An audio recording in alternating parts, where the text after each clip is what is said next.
They think you're too much, Melanie said, her voice barely above a whisper. She didn't look up. Her fingers clutched the stem of her wine glass like it might steady her. It's just this year. We want it to feel polished. I stood there, holding a tin of cranberry muffins still warm, wrapped in the same towel I used every Thanksgiving since she was a teenager. No hug, no smile. Just those words clipped and careful, like I was an item to be packed away. I see, I said. I didn't raise my voice. I didn't ask who they were. I didn't ask what exactly made me too much my scarf. My voice, my stories, my laugh. She walked back inside without another word. The drive home was short, but it stretched. The baking tins rattled in the passenger seat louder than usual in the quiet. At a red light, I glanced down at my hands, still dusted with flour, my rings slightly smeared from butter. Nothing elegant about me today, I supposed. When I got home, the porch light blinked on, automatically casting a warm circle around the front steps. I stood there for a moment, keys in hand, listening to the silence of my own house. No one waiting. No turkey to prep. No pies to chill. For the first time in 35 years, I wouldn't be making the sweet potato casserole. I slipped off my shoes, set the tins in the kitchen, and sat at the edge of the bed. The clock blinked, 7:42. Too early for sleep, too late for doing much else. David walked in, hung his jacket by the door, and glanced at the untouched dinner. Melanie said something he guessed. I nodded once. He didn't press. He just sat beside me, his hand finding mine. Neither of us spoke. I still pulled the roast pan from the bottom drawer like I did every year. Muscle memory, I suppose.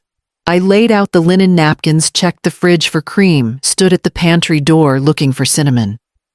But the longer I stood there, the heavier it all became.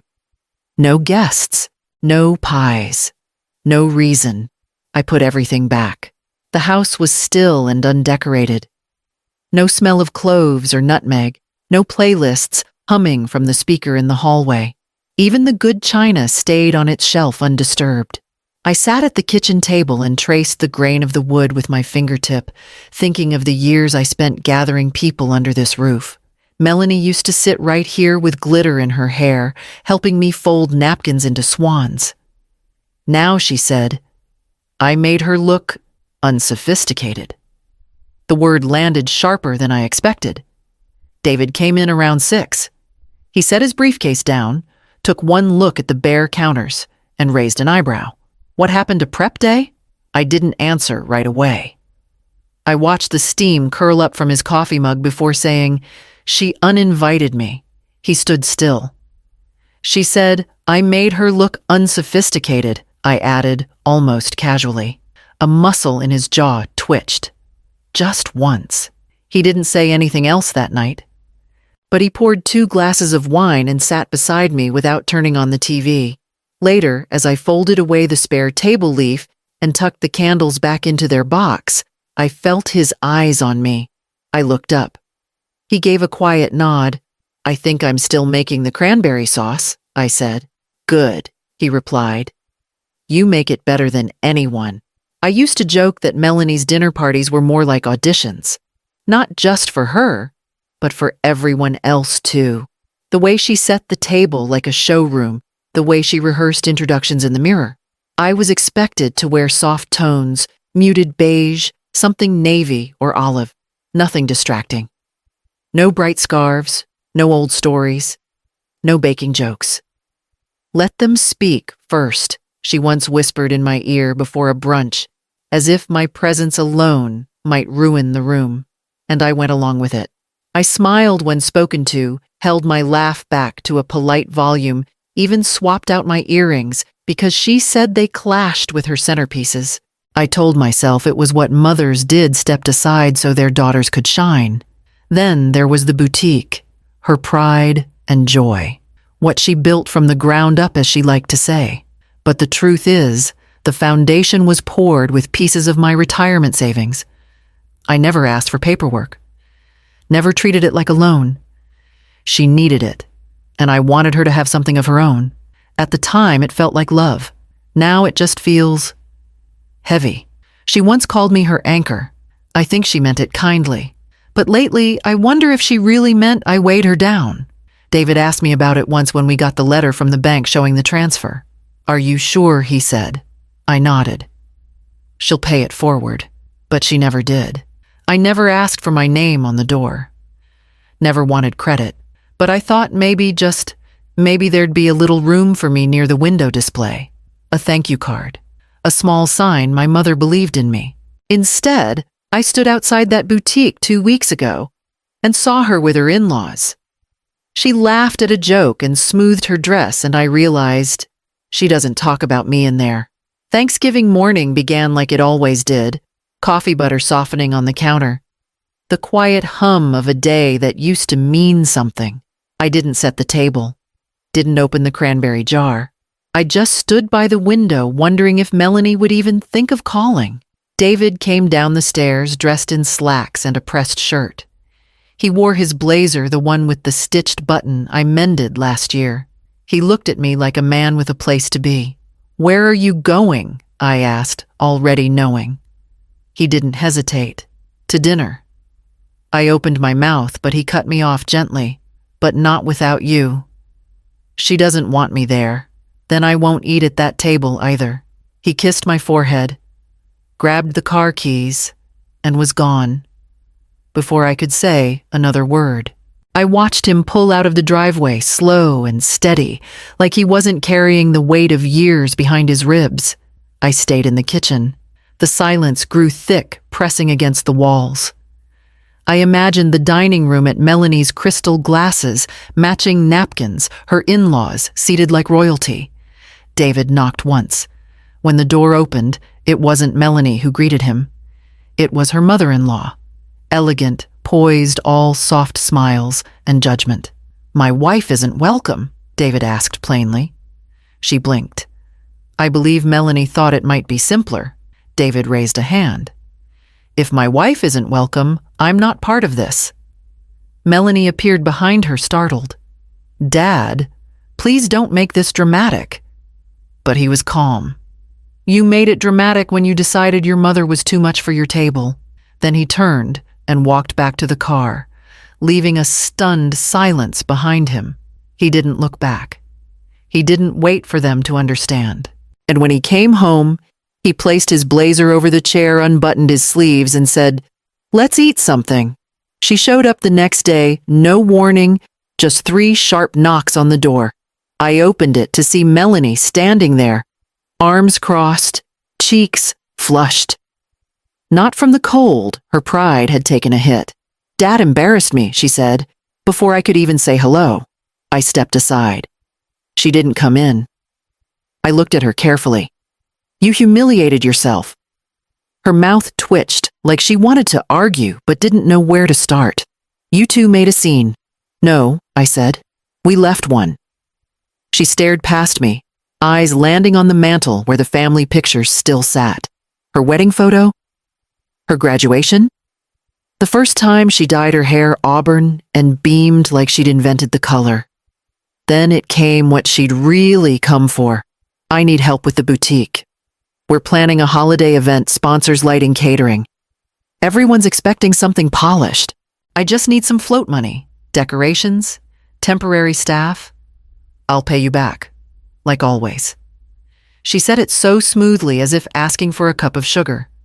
Like this was a tradition too. I didn't raise my voice. I didn't list the past. I simply said no. Her eyes narrowed. "Seriously, I'm not funding a room I'm not welcome in." She scoffed. "This is different. Business is business. Don't make this personal." "I'm not. You already did." She blinked hard, like my words stung more than she expected.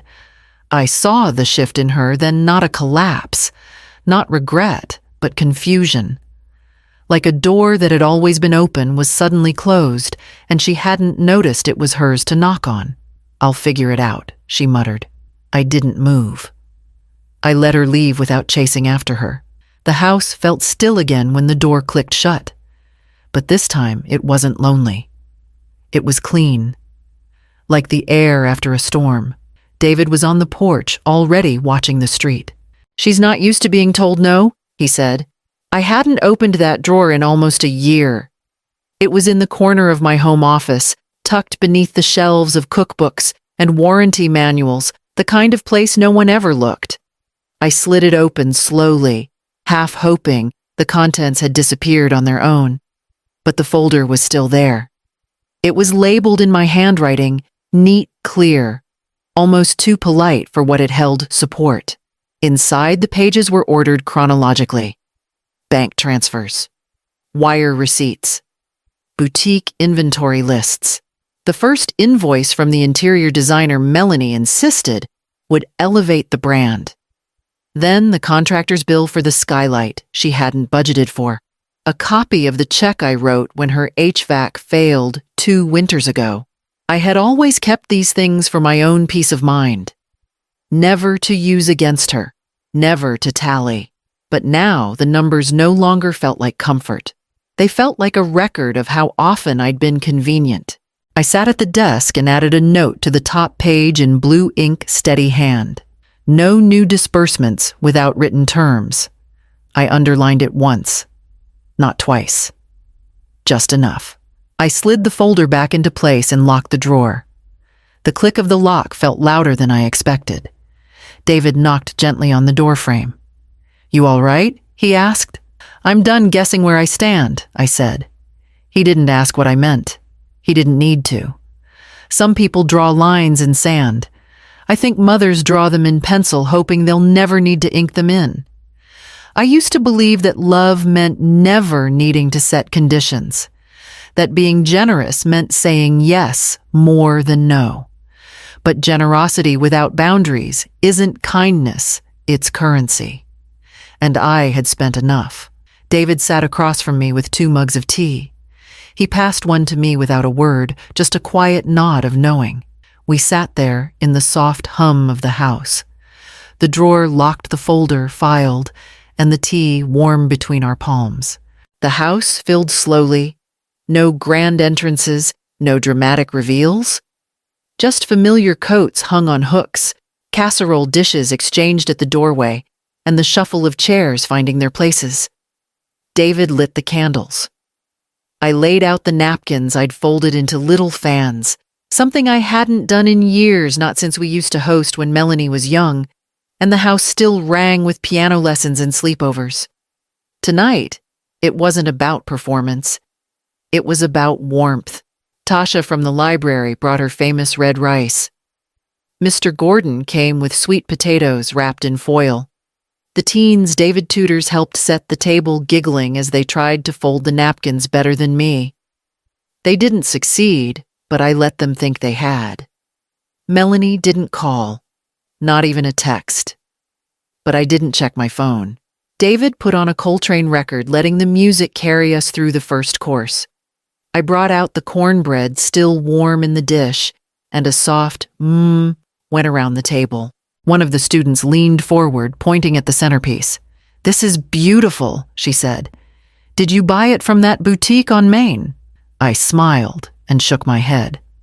"No, it's from my own garden. Just dried eucalyptus and some late blooms." They nodded in appreciation, and I felt something shift in my chest, something quiet but steady. A different kind of pride.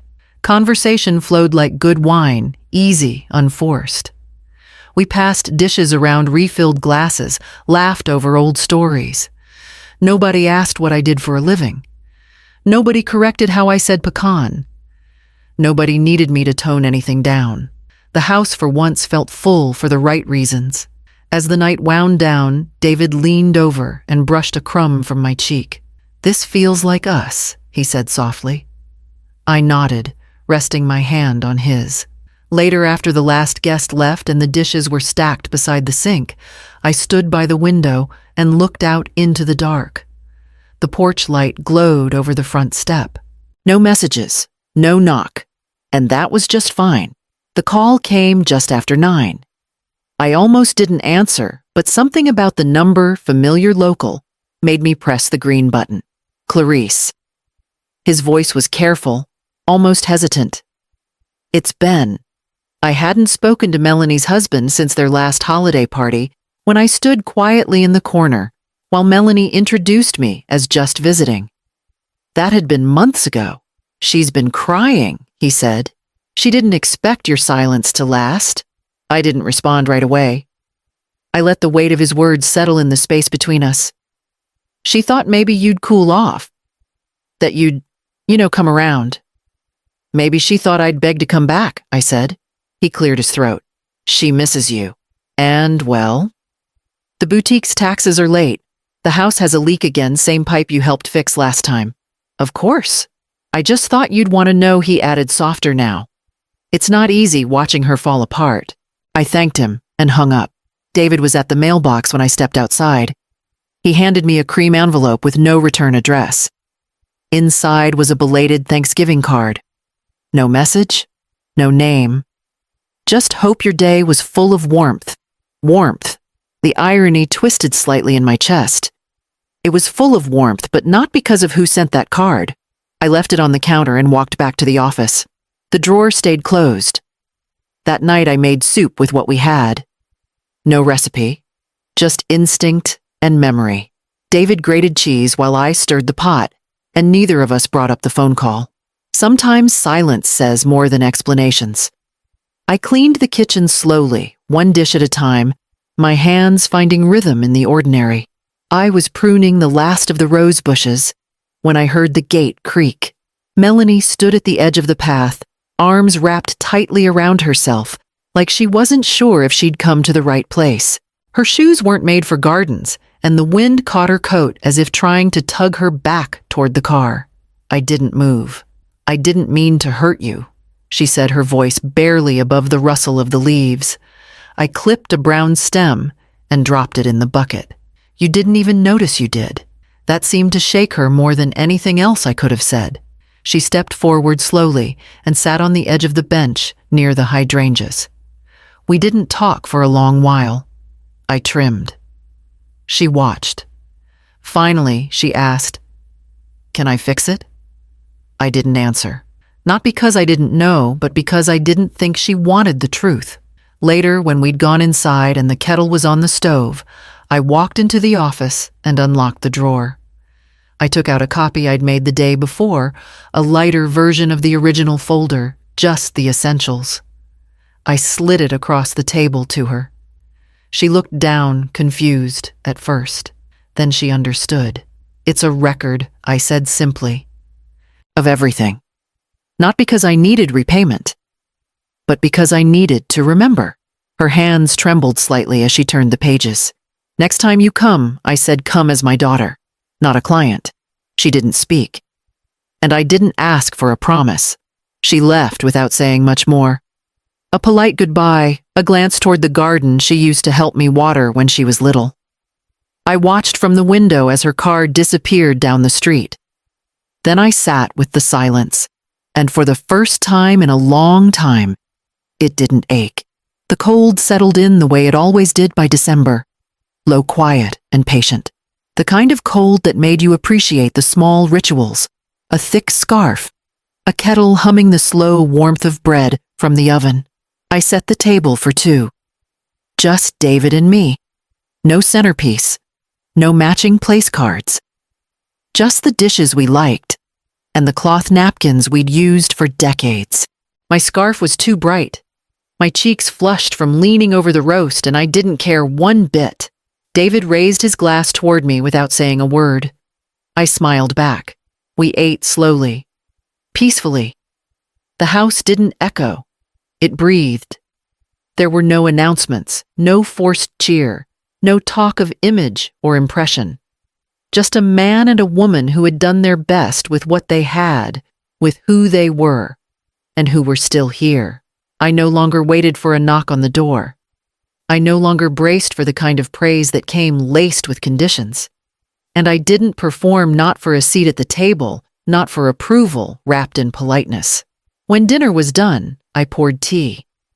The steam curled gently around my hand. That's when my phone buzzed. A text from Melanie. "Dinner next week.